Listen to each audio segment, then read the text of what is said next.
কি সব ঠিক তো? ঠিক তো থাকতেই হবে, যেহেতু তোমরা এডির ফ্যামিলি মেম্বার্স। নতুন একটা ভিডিওতে কিন্তু তোমাদের সবাইকে সুস্বাগতম।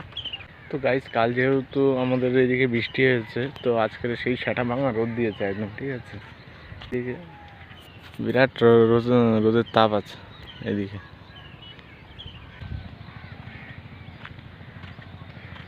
এদিকে অনেক কষ্টে ভিডিও বানাতে আসতে হয়েছে। এত রোদ, এত পরিমাণে যে রোদ হবে আমি ভাবতে পারিনি। এদিকে মানে আমাদের ঘরের ওইদিকে গাছপালা ভর্তি, সেই জন্য রোদটা একটু কমই আসে, ছাওয়া পাওয়া আছে। কিন্তু এদিকে এসে একটু গাছপালা কম আছে বাবা, এসে দেখি না এই অবস্থা। তো গাইজ, তো আমাকে অনেক দাদা এবং ভাই এবং আমাদের পাড়ায় কিছু লোক আমার ভিডিও দেখে। তো তারা যে বলছে যে ভাই তুই এক জায়গায় কেন ভিডিও বানাস, ঠিক আছে, তো আরও একটু যে অন্য অন্য জায়গায় যাই, গিয়ে সেখানে ভিডিও বানা। তো আমি তাদেরকে একটাই কথা বলতে চাইবো যে তুমি যখন একা থাকবে, তখন তোমাকে কিন্তু, যখন তোমার কেউ সাথে থাকবে না, তখন কিন্তু তোমাকে একাকিত্ব টানবে, ঠিক আছে। কি তুমি যে জায়গায় যাওয়াটা পছন্দ করো না, সেই জায়গায় যখন কেউ থাকবে না, তখন তোমার মন টানবে যে চল ওই জায়গায় ঘুরে আসি। লোকজন থাকলে অতটা তোমার ভালো লাগে না। তো বেশিরভাগ আমি একাকিত্ব পছন্দ করি না, মানে একলা থাকি না। সন্ন্যাসীর কাছে, সন্ন্যাসী বাড়ি থাকলে ওর কাছেই থাকতাম সবসময়, কিন্তু এখন বাড়িতে নেই যেহেতু, সেই জন্য আমাকে একলা একলা ঘুরতে হয়। তো গাইজ, আমাকে অনেকজনই বলেছে যে তোমার ইউটিউব চ্যানেলের নামটা তুমি কেন বদলালে। তো এটা কী কারণে বদলাম সেটা বলে দিচ্ছি। একদিন হঠাৎ দেখি না আমার মোবাইলে একটা মেসেজ এসছে, যে ইউটিউব থেকে একটা মেসেজ এসছে তোমার নামটা চেঞ্জ করতে হবে, নামের বানানে একটু ভুল আছে বা নামের মধ্যে একটু অসুবিধা আছে, সেই জন্য তোমাকে নামটা চেঞ্জ করতে হবে। একটা মেসেজ এসছে 5 দিনের মধ্যে তোমাকে নামটা বদলাতে হবে। তো আমাকে তাড়াতাড়ি বদলাতে হয়েছে, সেই জন্য, নয়তো আমার চ্যানেলের কোনো অসুবিধা হতো, সেটাও ছিল ওখানে। সেই জন্য আর না কিছু ভেবে ডাইরেক্ট এই নামটাকে সেট করতে হয়েছে আমাকে। তো গাইজ, আমি যখন ব্লগ করতে করতে হঠাৎ একটা ভিডিও চেক করছিলাম, করতে করতে দেখি না যে আমার পিছন দিকে একটা অসাধারণ লেভেলের একটা ভিউ আছে, ঠিক আছে। আমি অতটা খেয়াল করিনি, কিন্তু পরে দেখি না যে অসাধারণ একটা ভিউ আছে এইদিকে। তো তোমরা আবার যেন ভাঁটা দেখে, তো তোমাদের কথা বলে রাখি যে তোমরা ভাঁটা দেখে যেন আমার যে পিছনে যে ভাঁটাটা আছে, এই ভাঁটা থেকে যেন কমেন্ট করে বসে না যে ভাঁটার ভাই, ভাঁটার ধারে থাকি, এটা কেমন একটা ইউটিউবার হলো। তোমাদেরকে জানিয়ে রাখি যে আমি ভাঁটার দিকে থাকি না, আমাদের যা পাড়া যা আছে, পাড়া ভিতর দিকে আছে, ঠিক আছে। দিক দিয়ে গেলে একটা পাড়া পাবে, সেই জন্য আমি পাড়ার দিকে থাকি ভাই, ভাঁটার দিকে থাকি না। তো ভাববে যে তোমরা আবার ভাটে খাটে কাজ করে না তো, যে এই তোমাদেরকে জানিয়ে গেছি আমি ভাটার দিকে থাকি না, ভাটার দিকে কাজও করি না। এখন গাইজ আমি পড়াশোনা করছি, পরে কোনো একটা কাজের চিন্তা নেব, ঠিক আছে। কিছু করার তো স্বপ্ন তো আছেই আমার, তো স্বপ্নের বিষয়ে কোনো দিন কাউকে জানাতে নেই। তো তোমরা হচ্ছে আমার ফ্যামিলি মেম্বার্সের মতন, তো তোমাদেরকে আমি অবশ্যই কোনো একটা ভিডিওর মধ্যে জানিয়ে দেবো যে আমার কী স্বপ্ন আছে আর আমি কী।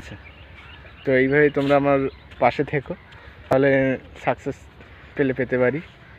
তো যারা আমার চ্যানেলটাকে সাবস্ক্রাইব করেছে, তো তাদেরকে একটা কথা বলে রাখি যে অনেকেই বলে যে দাদা তুমি যখন ভিডিওটা করছো, তখন হয় তোমার কোনো দিন ভিডিও খারাপ হয়, নাহলে তোমার যে সামনে যে থাম্বনেলটা লাগানো থাকে সেই থাম্বনেলটা খারাপ হয়।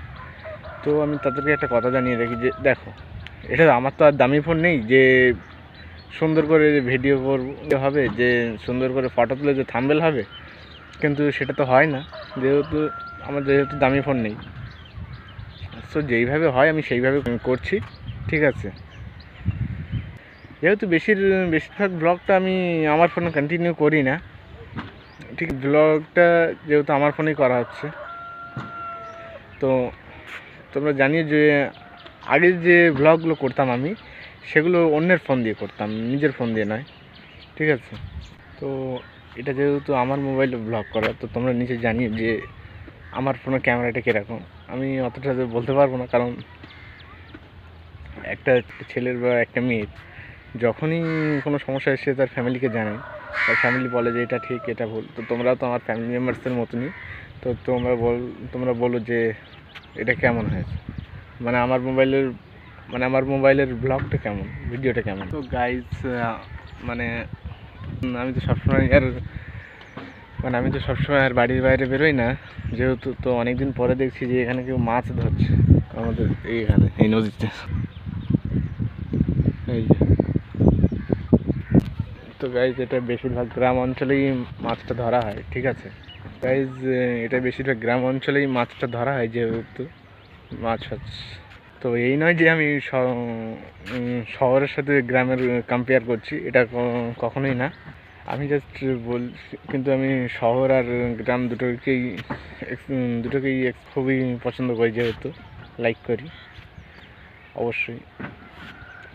আসলে গ্রামের দিকটা কীরকম বলো তো, গ্রামের দিকটা যেহেতু সকালে যেরকম হয় পাখির আওয়াজ, তারপরে আরও ইত্যাদি ইত্যাদি, হারা ভরা ক্ষেত এইসব। তো যেহেতু আমাদের এদিকে ক্ষেত কিছু নেই, তো ক্ষেত আছে অন্যদিকে আছে, আমাদের এদিকে নেই, এই হচ্ছে বিষয়। তো তো খুব তাড়াতাড়ি আমি শহরের দিকে যেহেতু আসতে চলেছি কোনো একটার জন্য, দেখি কত দূর কী এগোতে পারি। তো গাইজ ওখান থেকে ভিডিও করে তো বাড়ি চলে এসেছিলাম। বাড়ি এসে খুব তাড়াতাড়ির মধ্যে ওখান থেকে বাড়ি চলে এসেছিলাম, ঠিক আছে, প্রচণ্ড গরম ছিল। তো বাড়ি এসে ফ্যান ছেড়ে ঠান্ডা জল খাচ্ছিলাম। এই গরমে গাইজ বেশিরভাগটা তুমি আখের রস, ঠান্ডা জল এগুলো কি অ্যাকসেপ্ট করো। আবার আমাদের বয়সে অনেকেই আছে যারা চা পছন্দ করে, চা কফি, তাদেরকে বলো যে চা কফিটা একটু বন্ধ রাখো, ঠিক আছে, ঠান্ডা জলটাই খাও। বেশিরভাগটা জাস্ট ঠান্ডা জলই খাই। তো ওখানে জল রাখা আছে, আমি বসে জল খাচ্ছিলাম, তো আর ফ্যানের আওয়াজটা একটু বেশি হয়ে গেছে, সেজন্য একটু করে এখানে ভিতরে মানে আওয়াজ হচ্ছে, ঠিক আছে। তো গাইজ এইমাত্র দুপুরবেলার সঙ্গে সঙ্গে বৃষ্টি চলে এসেছে, আর আমি একেবারে একদম পুরো ভিজে গেছি, ঠিক আছে, চারিদিকে একদম জলের জল। হ্যাঁ, বৃষ্টি পড়া শুরু একেবারে একদম চারিদিকে পুরো কাদা করে দিয়েছিল। কানা মেঘ না কিনে প্রথমে ওই নিচে বৃষ্টি হলো, তারপরে একদম এত জোরে যে বৃষ্টি হলো না, ধারণার বাইরে একদম। তো চলো যদি বৃষ্টি থামে তাহলে বিকেলের দিকে দেখাচ্ছে। এখন বাজে 12টা, আর এই সময় এসে গেছে বৃষ্টি। অন্য জায়গায় ছিলাম, তো ছুটে এই মাত্র ঘরে এসেছি, আস্তে আস্তে পুরোপুরি ভিজে গেছে। তো এই মাত্র এডিট করে উঠলাম সবে, ঠিক আছে।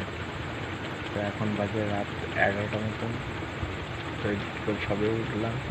উঠে আর এই যে পাখার আওয়াজ চলছে, তো বলা অসম্ভব হয়ে যাচ্ছে, শ্বাসের তো একটা আওয়াজ হচ্ছে না, ওই জন্য বলার একটা অসুবিধা মতন হয়ে যাচ্ছে। বাড়ি ফাড়ির মধ্যে ছাদে আরও খারাপ, গাড়ি কাটতে হবে, গাড়ির চুল সব বড় বড় হয়ে গেছে, ঠিক আছে। তো মানে রাতে 11টা অবধি আমি এডিট করছিলাম, এতক্ষণ করতে করতে দেখি না ভাই হঠাৎ এসছে কলকাতা থেকে, মামার বাড়ি ছিল মানে এতদিন। তোমার সত্যি মামার বাড়ি থেকে কেমন লাগবে? ভালো লাগছে। বাহ, তো ও হচ্ছে 1 মাস অব্দি মামার বাড়ি ছিল যেহেতু, আর ঘরে এসছে, ঘরে একটু জায়গা পায়নি, এসে আমার কাছে শুয়েছে, ঠিক আছে। তো আমি যেহেতু এখনও ব্লুটুথ রয়েছে আমার, শুয়ে এডিট করছিলাম। আরে ভাই পাখার আওয়াজটা একটু কমা। তো চলো দেখা হচ্ছে তোমাদের সাথে কাল থেকে সকাল 8টার সময়। তো take care, bye, love you. अब अगर तुम लोग नए हो तो सब्सक्राइब करो, वो जो लाल वाला बटन है उसके साथ सूर्य नमस्कार करो या फिर अनुलोम विलोम, मुझे नहीं पता, बस क्लिक हो जाना चाहिए।